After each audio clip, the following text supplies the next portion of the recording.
Loving Eliza by Ruth Nordin, Chapter 4. John wished his brothers had not come out. This was exactly what he feared when he and Eliza stalled in town yesterday, and since she had refused to marry him, his brothers were much too interested in her, especially Troy. At least Aaron and Guy were married. Sean was too young. That meant he had to worry about Troy. He turned his attention from the door Eliza had just walked through so he could face his brothers. "She sure is a fine looker," Sean commented. "How old do you think she is?" "Too old for you," Aaron remarked. "Most likely she's about 25. His gaze shifted from John to Troy. "Looks like you two have some competition." Troy snorted. "As if there's a real choice to be had." John's face flushed with anger. Naturally, Troy assumed that she was going to end up with him. This was exactly what John feared. Just because he couldn't talk, did it really make him undesirable to women? "Of course there's no real choice," Guy spoke up. "John's expecting a mail-order bride. He's as good as married already." Sean smirked at Troy. "Only she didn't show, did she?" He glanced at John. "She didn't come at all? Or did she meet you and decide it wasn't going to work?" John shook his head. He didn't want to discuss this with him. "If she had shown up, we would have heard about it," Sean said as he placed his hands behind his head. "The marshal's mail-order bride came in with her aunt, and Eliza came in too. There wasn't a fourth woman." "That's a tough break," Aaron told John. "Maybe you should post another ad. The next one might come out. There must be one woman who wouldn't mind marrying a man who can't talk. Sometimes my wife wishes I'd shut up. A mute might be ideal." "I doubt it," Troy stated. "The sooner John gets used to being single, the better." "That's not true," Aaron replied. "Daphne did say that she'd come out, even after I wrote about the handicap."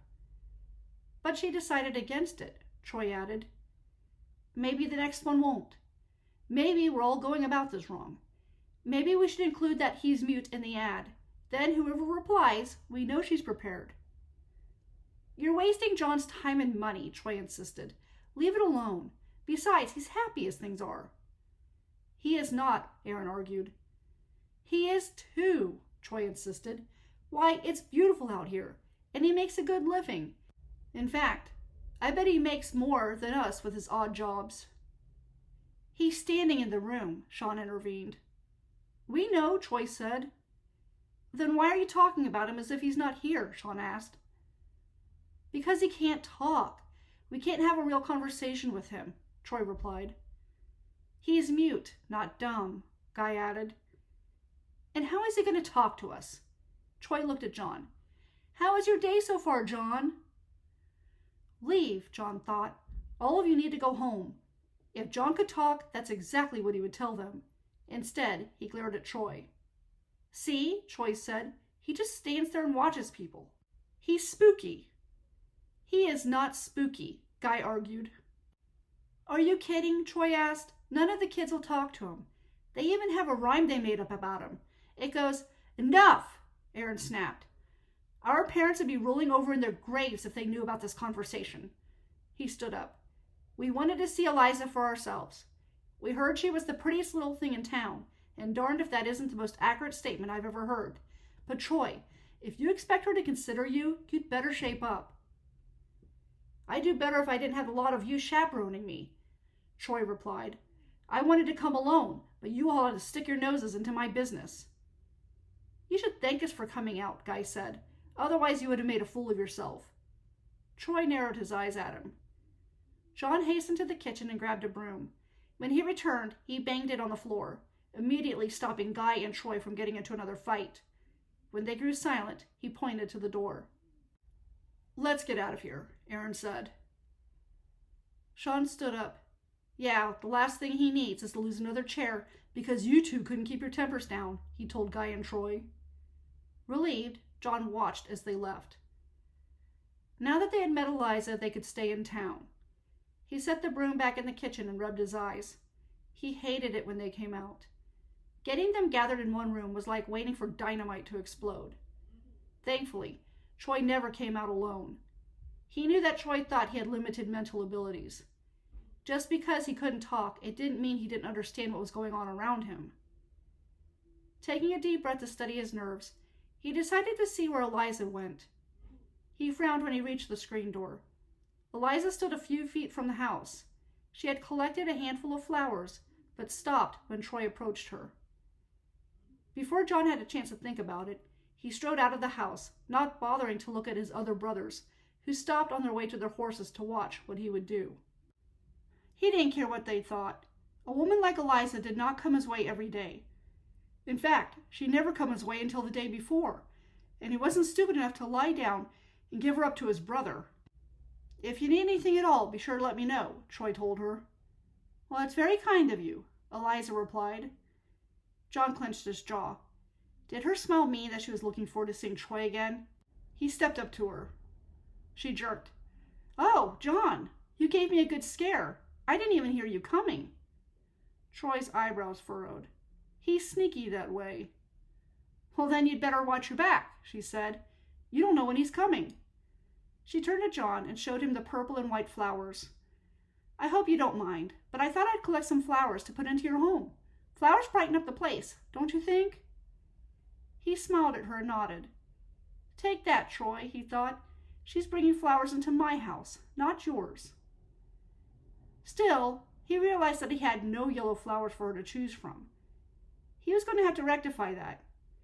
He thought he had seen some yellow flowers along the small creek winding through his property.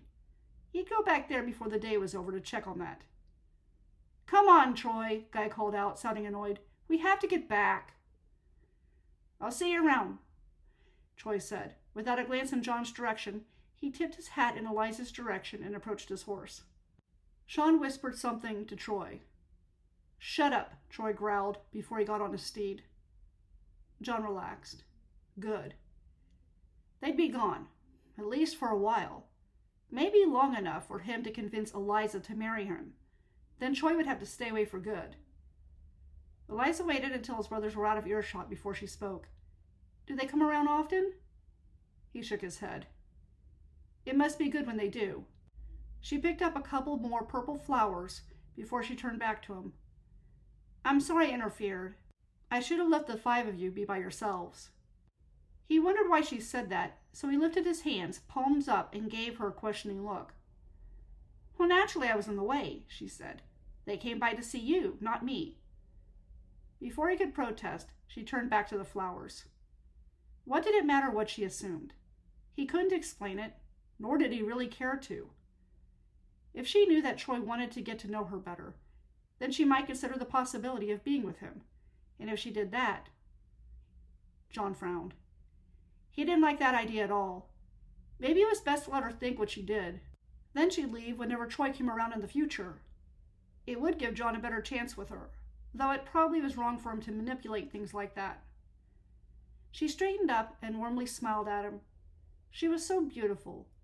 He would love to wake up every morning and see her smile at him like that. Fine. So he'd have to pull some strings until she agreed to marry him.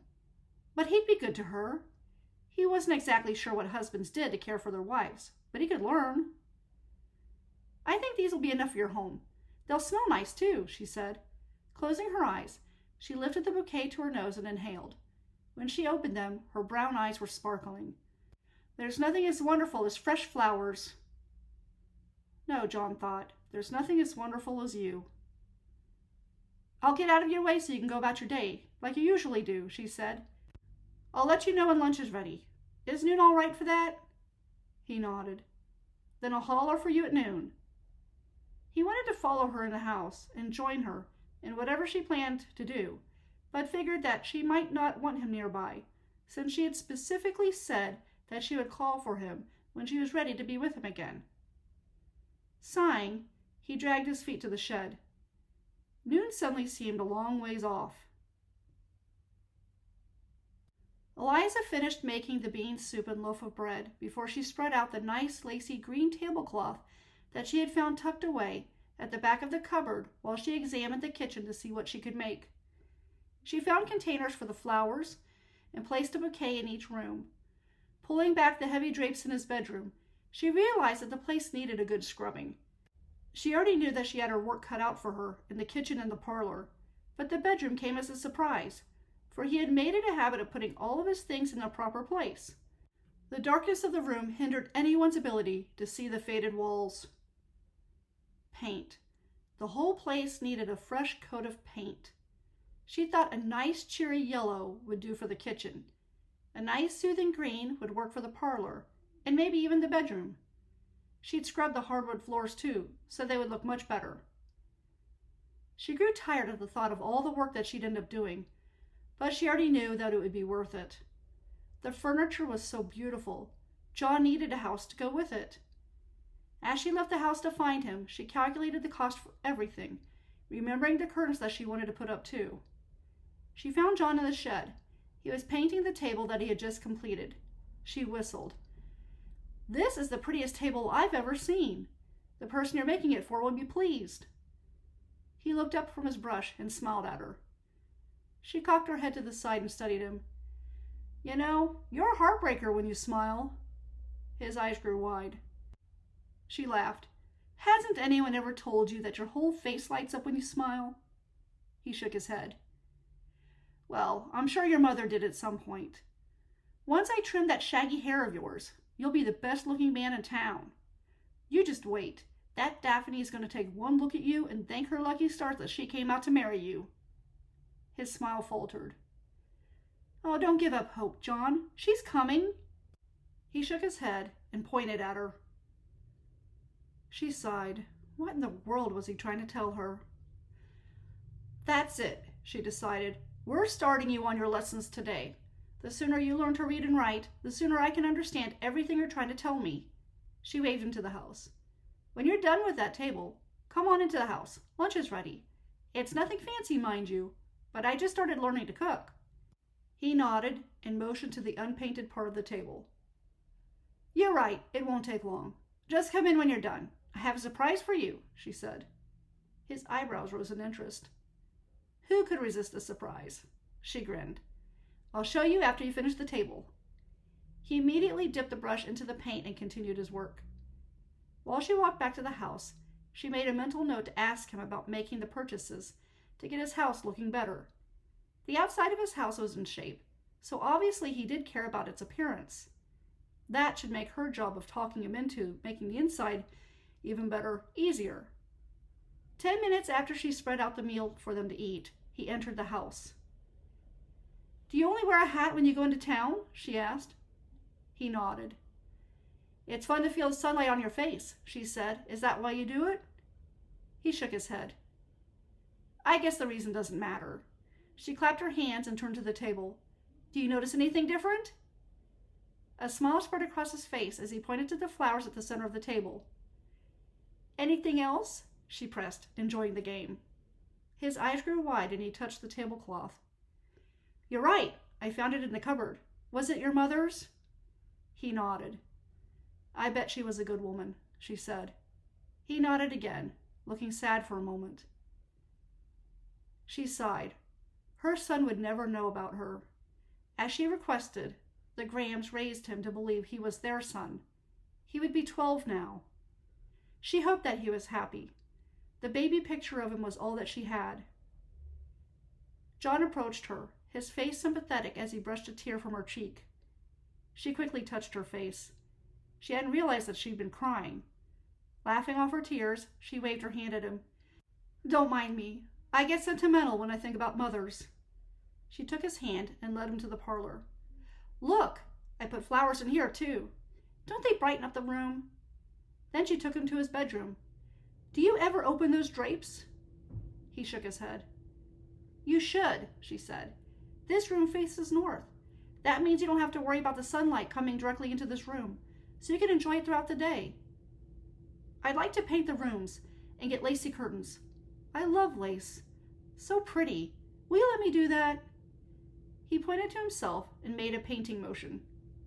"You'll paint too?" she guessed. He nodded and squeezed her hand. Her face flushed. She hadn't realized that she was still holding his hand. Before he got the wrong idea, for she had no intention of leading him on, she gently removed her hand from his. "Then it's all right with you if I do this to your home?" He reached for her hand again. "John," she warned. Despite his pleading look, she shook her head. "Save that for Daphne. Now, come and eat."